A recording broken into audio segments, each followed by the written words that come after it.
नमस्कार. बातमी आहे अंबड तालुक्यातील वडीगुद्री इथून 4 ऑक्टोबर रोजी जो GR निघलेला आहे अतिवृष्टी अनुदानाचा, त्यामधून जालना जिल्हा वगळण्यात आलेला आहे. त्यामुळे स्वाभिमानी शेतकरी संघटनेच्या वतीने प्रशासनाचा व सरकारचा जाहीर निषेध नोंदवलेला आहे.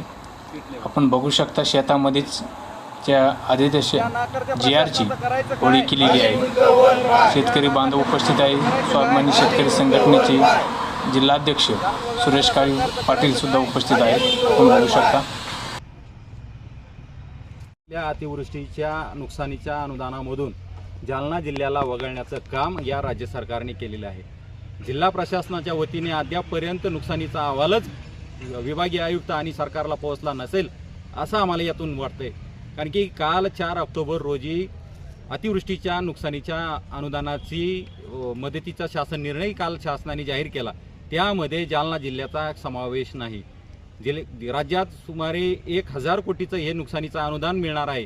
मात्र जालना जिल्ह्यात अतिवृष्टी होऊनही या जिल्ह्यातील शेतकरी या अनुदानापासून वगळण्यात आलेला आहे. त्यामुळे स्वाभिमानी शेतकरी संघटनेच्या वतीनं आज आम्ही सरकारचा आणि जिल्हा प्रशासन आणि आयुक्त कार्यालयाचा निषेध म्हणून या शासन निर्णयाचा होळीचा कार्यक्रम आज आम्ही केला.